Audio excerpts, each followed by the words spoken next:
दोस्तों मैं तीरथ श्रीवास्तव। दोस्तों आज मैं आपके लिए पढ़ाने वाला हूँ सीटेट पेपर 1 और पेपर 2 का मैथमेटिक्स। देखिए पेपर 1 हो या पेपर 2 हो, मैथ के क्वेश्चन आज आपको जो मैं पढ़ाऊंगा वही आपको पेपर में देखने को मिलेंगे। ये मेरा पहला वीडियो है, इसलिए अगर समझ आ जाए तो कंटिन्यू देखते रहना, समझ नहीं आए तो मत देखना। ठीक है दोस्तों, आप बड़ी बड़ी कोचिंग या आप ऐप खरीदेंगे तो उसमें भी यही क्वेश्चन आपको मिलेंगे, क्योंकि ये आए हुए क्वेश्चन है। तो मैं पढ़ाऊं या वो पढ़ाएं, बस समझने की बात है, आपको किससे समझ आ रहा है, फ्री समझ आ रहा है या पैसे समझ आ रहा है। तो आइए, एक क्वेश्चन है मेरे पास ये, यदि 707 पॉइंट दशमलव बोलते हैं इसको 070 इक्वल टू 7 मल्टीप्लाई 10 की पावर x प्लस 7 मल्टीप्लाई 10 की पावर y प्लस 7 मल्टीप्लाई 10 की पावर z, तो x plus Y plus Z का मान बताओ। देखिए ये दशमलव का खेल है, यहाँ से समझेंगे ध्यान से। कैसे? ये जीरो है, जीरो का जीरो ही आएगा, क्योंकि दशमलव के इधर भी नंबर है, दशमलव के इधर भी नंबर है। इनका खेल समझना है। कैसे? देखिए 7 लिखा मैंने, 7 के अपॉन 100 लिखा। क्यों? क्योंकि जब 100 से 7 को डिवाइड करोगे तो इतना ही आएगा। ठीक है, क्योंकि दशमलव की जगह 1 लिख देते हैं और 1 2 इधर जोड़ेंगे तो 2 डिजिट है, तो 2 0 लिख दिए। अब ये जीरो, जीरो से कोई मतलब ही मत रखो। अब देखो दशमलव के इधर आ जाओ, 7 है, 7 का 7 रहेगा। अब जीरो का तो जीरो ही रहने दो। अब ये जो 7 है दशमलव के इधर जोड़ेंगे 1 2 तीसरे नंबर पे, तो ये 700 हो जाएगा। ठीक है, ये कितना हो जाएगा? 700। क्योंकि आप देख भी लो, इधर अपॉन में नहीं आएगा, दशमलव के इधर वाले नंबर के अपॉन में आते हैं, जो भी वैल्यू आती है ये, और इधर मल्टीप्लाई में कर देते हैं। क्योंकि 7 मल्टीप्लाई 100 लिख दो या 700 मैंने लिख दिया, उससे भी कोई दिक्कत नहीं है। ठीक है, 700 को आप ऐसे भी लिख सकते हो, 7 मल्टीप्लाई 10 टू पावर 2 लिख सकते हो ना। ओके, अब देखो यहाँ से आ जाओ, यहाँ लिखा 7 मल्टीप्लाई 10 टू पावर 2 लिख दिया यहाँ। ओके, अब एक चीज़ ये देखोगे, ये वाला 7 जो दे रखा है, ये 7 मैंने ऐसे लिख दिया क्योंकि सिंगल 7 है। अगर मैं एक काम करूं, मल्टीप्लाई 10 की पावर 0 कर दूं, क्योंकि किसी की भी पावर 0 होती है, कोई भी नंबर हो, 10 हो, 20 हो, लाख हो, तो उसकी वैल्यू 1 आ जाती है। तो मैंने लिखा 7 मल्टीप्लाई 10 की पावर 0 का मतलब 1 यहाँ हो जाएगा, तो 7 बन जाए 7 ही हो जाएगा ये वाला। ठीक है, ओके। हाँ, अब ये 7 बचा। एक काम ये कर सकते हो, इसको अगर मैं लिखूँ तो 7 मल्टीप्लाई 10 की पावर -2 लिख सकता हूँ। क्यों? क्योंकि 100 जो होगा वो 10 स्क्वायर हो जाएगा। अब देखो ये मैंने 7 लिखा, इस 7 का एक चीज ध्यान से देखना, ये जो 7 लिखा इसको मैं लिख सकता हूँ 7 मल्टीप्लाई 10 टू पावर -2। क्यों लिख सकता हूँ? क्योंकि ये जो है ना, यहाँ तो 10 स्क्वायर होगा, जब ऊपर जाता है तो माइनस, जो 10 स्क्वायर होता है ना, वो ऊपर जाके माइनस में बन जाता है, -2 वैल्यू हो जाती है। समझ गए? तो देखो इस x की जगह 2 है प्लस, और y की जगह ये 0 है। देखो सेम कर लो, इसको मैंने इसलिए लिख दिया ऊपर नीचे, y की जगह 0 है और यहाँ z की जगह क्या है? -2। अब चाहे प्लस लगाओ, और ये माइनस है तो माइनस हो ही जाएगा, प्लस माइनस माइनस, तो ये आंसर आपका आ गया 0। कितना सिंपल था। ऐसे ही इसको करोगे, यहाँ लिखोगे, सिंपल सा लिखना है। कितना कीजिए, 7 जो दे रखा है 7, अब क्या है 1 2 पे है ना, तो ये आपका सिंपल सा हो जाएगा ये अपॉन में, क्योंकि इधर वाला दशमलव के इधर वाला अपॉन में लिखते हैं, जो लिखते हैं। कैसे? 1 2, जैसे आप 7 को इतने से डिवाइड करोगे तो कितना आ जाएगा? इधर इतनी वैल्यू आ जाएगी, यहाँ आएगा 0, लेकिन यहाँ 2 ही डिजिट आएंगे, एक डिजिट ये बीच में आएगा ही आएगा। अब इसको ले लो आप, किसको? 6 को, 6 लिखा, अब अपॉन में कितना आएगा? 10 आ जाएगा। 10 से आप 6 को डिवाइड करोगे तो 0.6 आएगा। ठीक है, अब दशमलव से इधर ले लो, ये तो आपका 5 ही आएगा।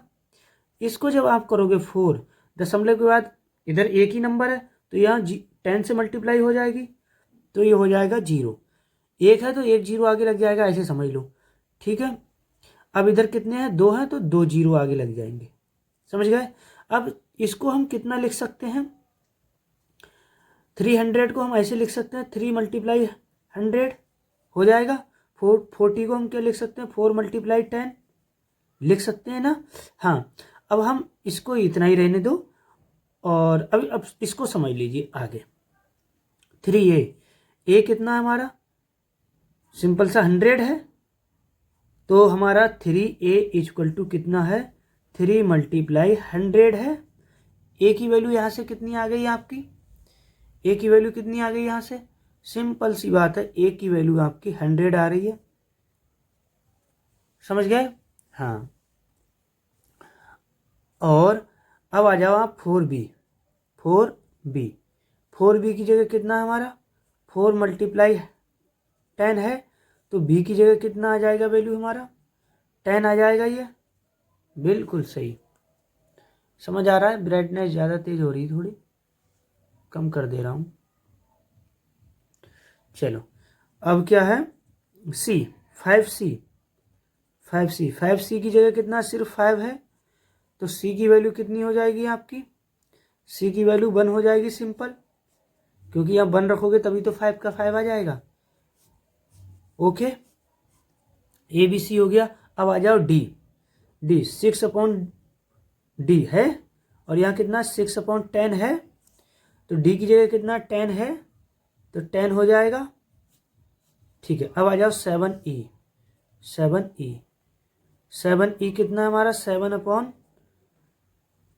ये है 100, तो e की वैल्यू कितनी हो जाएगी हमारी, 1/100 हो जाएगी। क्यों, e की जगह आप ऐसे लिख दो तो 7 से 7 कैंसिल हो गया, e की जगह 1/100 बचा।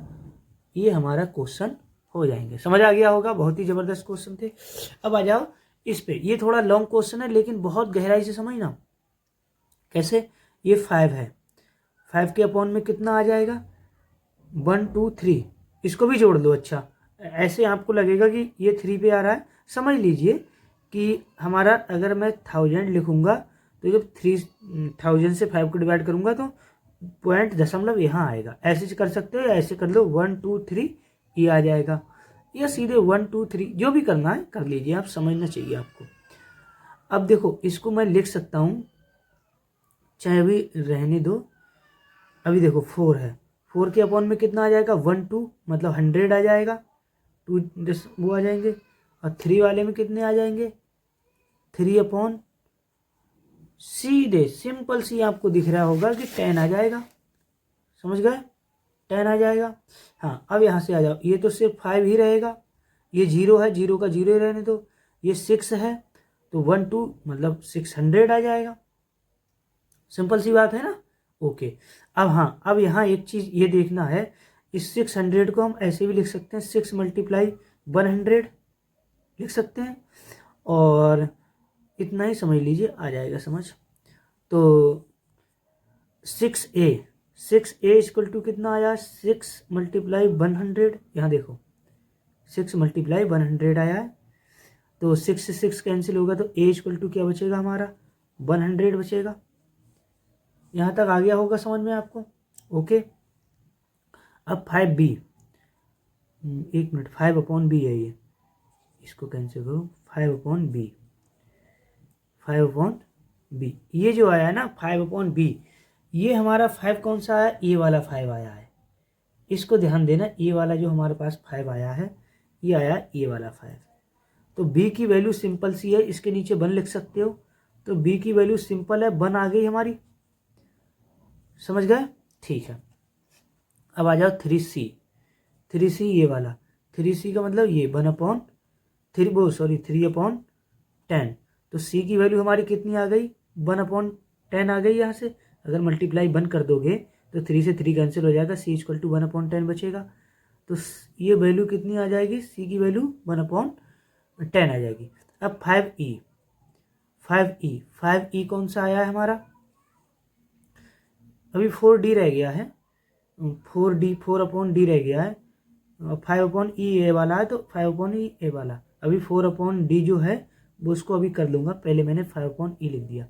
ये कितना आया है 5e कितना आया है, 5/1000, तो e की वैल्यू कितनी आ गई हमारी, 1/1000, समझ गए, ये वैल्यू आ गई हमारे पास। ओके, अब यहाँ से मैं ऐसा करता हूँ, इसकी वैल्यू लिख देता हूँ 4/d की, 4/d कितना आया है, 4/100 आया है, 4/100, तो d की वैल्यू हमारी कितनी आ गई, देखो 100 आ गई, समझ गए?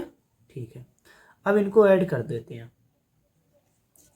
2a, ए की वैल्यू कितनी आई है 100, तो 2a मतलब 100 यहाँ से मल्टीप्लाई करोगे तो 100 2 जा 200, समझ गए? 3b, बी की वैल्यू 1 आई है देखो, तो हो जाएगा सिंपल 3।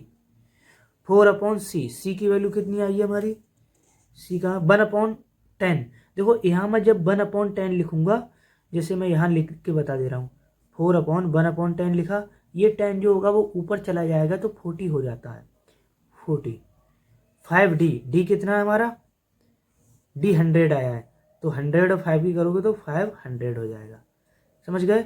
6/e, ई कितना आया 1/1000। अब यही यहाँ हो जाएगा, जब 1000 ऊपर आ जाएगा, यहाँ 1/1000 लिखोगे तो 1000 ऊपर आ जाएगा, हो जाएगा 6000, समझ गए? जब इसको आप ऐड करोगे तो 6000, 6000 और 700, 743, ये आपका आंसर हो जाएगा। अगर वीडियो पसंद आई हो तो वीडियो को लाइक करना, चैनल को सब्सक्राइब करना। ये फर्स्ट वीडियो मैंने आपके लिए बना के दी है। ये क्वेश्चन बार बार आते हैं और जितने भी क्वेश्चन पढ़ाऊंगा वो क्वेश्चन आते हैं। मेरा मैथ आपने पढ़ लिया, समझ लीजिए मैथ का कोई क्वेश्चन छूटेगा ही नहीं, क्योंकि ये पहला वीडियो है जो अगर मैं समझा सका आपको तो ठीक है, नहीं समझा सका तो वीडियो डिसलाइक भी कर देना। अब दीजिए इजाज़त, आप सी टेट को मेहनत से पढ़िएगा बस।